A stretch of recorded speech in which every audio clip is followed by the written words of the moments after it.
السلام علیکم ویورز، یہاں سے تیسری قسط کا آغاز ہو چکا ہے۔ ماریا ارطغرل کی دیکھ بھال کر رہی ہوتی ہے اور سیمون وہاں پہ آ جاتا ہے۔ سیمون ماریا سے پوچھتا ہے کیا یہ زندہ بچ پائے گا؟ ماریا کہتی ہے ہاں یہ زندہ رہے گا، اپنی نظر میں آرتک صاحب کو میں نے بہترین طبیب پایا ہے۔ سیمون کہتا ہے ہم بھی یہی چاہتے ہیں یہ زندہ رہے۔ سیمون کہتا ہے مجھے یہ یقین دہانی کرانی ہے کہ ارطغرل علاؤدین کا آدمی ہے۔ مجھے ارطغرل سے نمٹنے کے لیے ترگت کو اپنے پاس رکھنا ہوگا، ہر قیمت میں اس کو سرائے میں ہم رکھیں گے۔ جب یہ ٹھیک ہو جائے گا، ضرورت پڑے تو تم اس کے بستر میں جاؤ گی، اسے اپنا بنا لو اور اس سے ہر معلومات حاصل کرو۔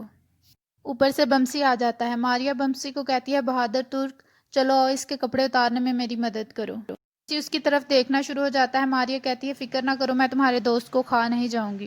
دوسری طرف ارطغرل واپسی کے لیے بازار میں سے گزر رہا ہوتا ہے۔ تک صاحب اس کے ساتھ ہوتے ہیں اور کچھ آدمی اس کے پیچھے لگے ہوتے ہیں۔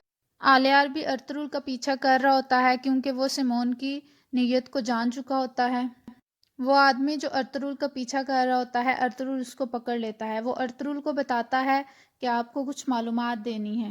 آلیار وہ معلومات سن لیتا ہے۔ وہ آدمی بتاتا ہے کہ حملے کا جو انسان ذمہ دار ہے اس کے بارے میں آپ کو تمام معلومات ملے گی۔ اس کے لیے وہ جگہ کا بتاتا ہے کہ آپ کو وہاں پہ جانا ہوگا۔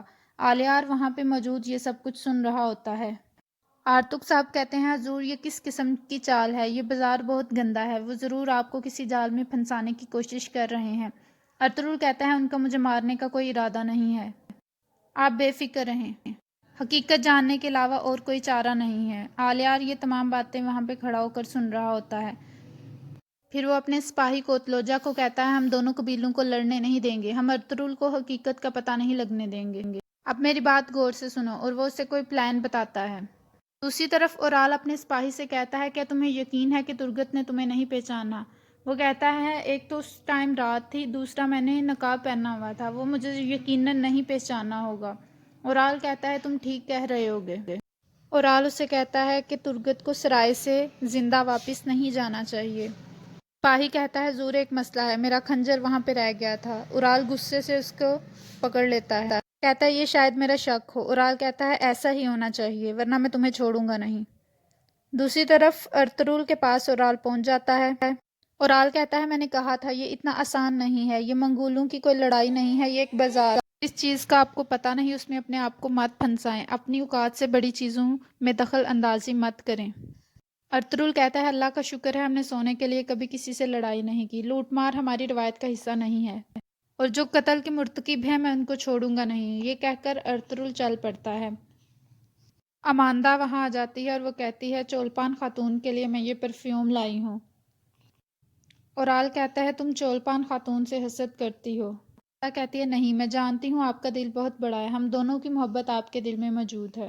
سرائے کا چکر لگانا، خود کو اکیلا مت چھوڑنا۔ دوسری طرف سپاہی قبیلے پہنچ چکے ہوتے ہیں، تمام لوگ دیکھ رہے ہوتے ہیں اور انتہائی دکھ کے عالم میں ہوتے ہیں۔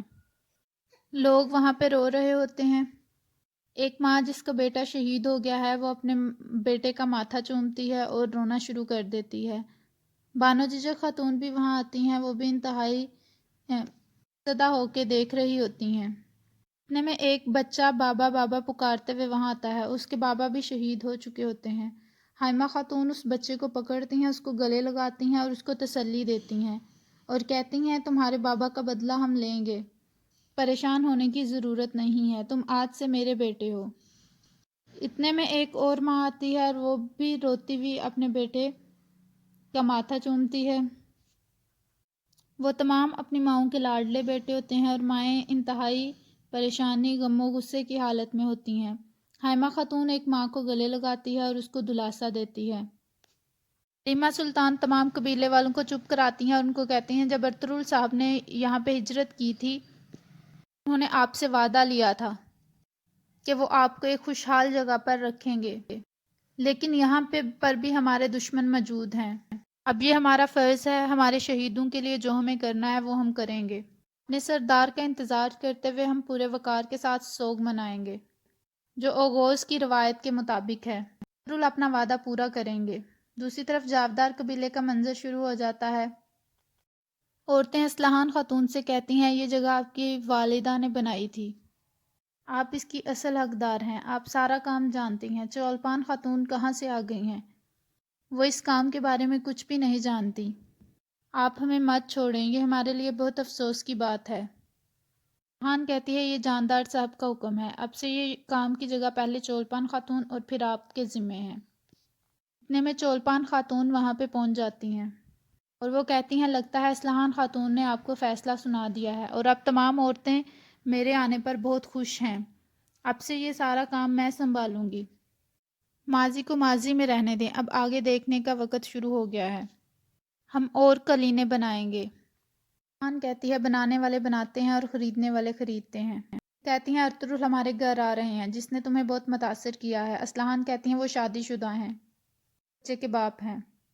دوسری طرف آلیار اپنے سپاہی کے ساتھ وہاں جا رہا ہوتا ہے جہاں پہ سیمون کا آدمی ارطغرل کو خنجر پیش کرنے کے لیے موجود ہے۔ دوسری طرف ارطغرل بھی اپنے سپاہیوں کے ساتھ اس سے ملنے جا رہا ہوتا ہے۔ آلیار دل میں دعا کرتا ہے کہ سب کچھ ٹھیک رہے، دونوں قبیلے لڑنے سے بچ جائیں۔ ارطغرل بھی دعا کرتا ہے کہ سازشیں بے نقاب ہو جائیں اور اسے اصل قاتلوں کا پتہ چل جائے۔ آلیار اس جگہ پہنچتا ہے تو وہاں دو آدمی کھڑے ہوتے ہیں۔ آلیار ان سے پوچھتا ہے کہ تم ارطغرل کو کیا ثبوت پیش کرنے والے ہو؟ وہ کہتے ہیں ہمارے پاس کچھ نہیں ہے۔ آلیار کہتا ہے جو بھی تم لوگوں کے پاس ہے مجھے واپس کر دو ورنہ اچھا نہیں ہوگا۔ وہ واپس نہیں کرتے۔ آلیار کہتا ہے ارطغرل آنے والا ہوگا۔ اتنے میں وہ ان پر حملہ کر دیتا ہے اور وہ ان دونوں کو مار دیتا ہے اور وہاں سے خنجر ملتا ہے اسے جو کہ باتوحان کا ہوتا ہے۔ وہ خنجر لے کر وہاں سے بھاگ جاتا ہے کیونکہ ارطغرل پہنچنے والا ہوتا ہے، اسے گھوڑے کی آوازیں سنائی دیتی ہیں۔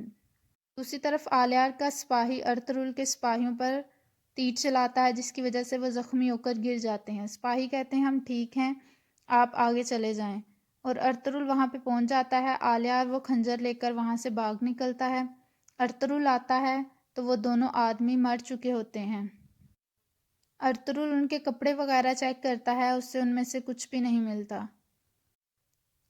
وہ پیروں کے نشان دیکھ کر اس کے پیچھے جانے کی کوشش کرتا ہے لیکن وہاں سے آلیار بھاگ گیا ہوتا ہے۔ ارطغرل کو کوئی ثبوت نہیں ملتا اور وہ واپس چلا جاتا ہے۔ دوسری طرف بمسی ترگت کے پاس بیٹھ کر دعا مانگ رہا ہوتا ہے کہ ترگت کو صحت یابی مل جائے۔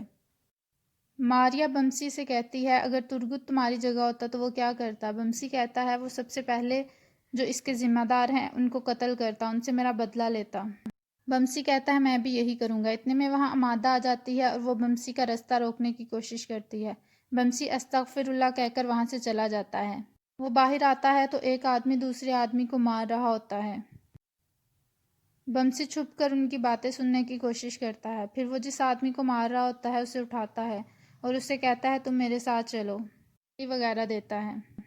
دوسری طرف حلیمہ سلطان حائمہ خاتون سے کہتی ہیں والدہ ترگت کو وہاں چھوڑنے کی کوئی تو وجہ ہوگی۔ حائمہ خاتون کہتی ہیں تمہیں پتہ ہے ارطغرل اپنے بہادروں کو کبھی بھی نہیں چھوڑتا کہیں پہ۔ اگر اس نے ترگت کو چھوڑا ہے تو اس کا مطلب ہے یہ ہماری جنگ کا حصہ ہے۔ حلیمہ کہتی ہے وہ خود مر رہا ہے، وہ کیسے جنگ لڑے گا؟ حلیمہ خاتون کہتی ہیں تم سمجھ جاؤ گی۔ اتنے میں عبدالرحمن آ جاتا ہے۔ عبدالرحمن کہتا ہے ہمارے جنازے تیار ہیں لیکن ارطغرل صاحب ابھی تک نہیں پہنچے۔ حلیمہ کہتی ہے اگر انہوں نے کہا ہے وہ آئیں گے تو وہ ضرور آئیں گے۔ دوسری طرف آلیار ایک جگہ بیٹھا ہوا ارطغرل کا انتظار کر رہا ہوتا ہے۔ اتنے میں ارطغرل وہاں پہ پہنچ جاتا ہے۔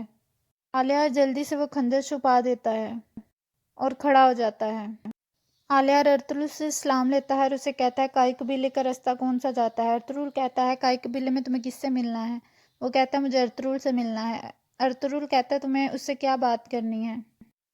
آلیار کہتا ہے یہ میں ارطغرل کو ہی بتاؤں گا۔ ارطغرل بتاتا ہے میں ارطغرل ہوں۔ وہ اسے کہتا ہے ہم دعوت کرنا چاہتے ہیں۔ ارطغرل کہتا ہے ہم ابھی سوگ میں ہیں، ہم دعوت نہیں کریں گے۔ دوسری طرف سیمون کو پتہ چلتا ہے وہ اپنے پلان میں کامیاب نہیں ہو سکا۔ وہ اس جگہ جاتا ہے، وہاں پہ دونوں سپاہی مر چکے ہوتے ہیں۔ وہ سمجھتا ہے یہ اورال کا کام ہے۔ وہ اورال کی طرف سے کہتا ہے میں تمہیں چھوڑوں گا نہیں۔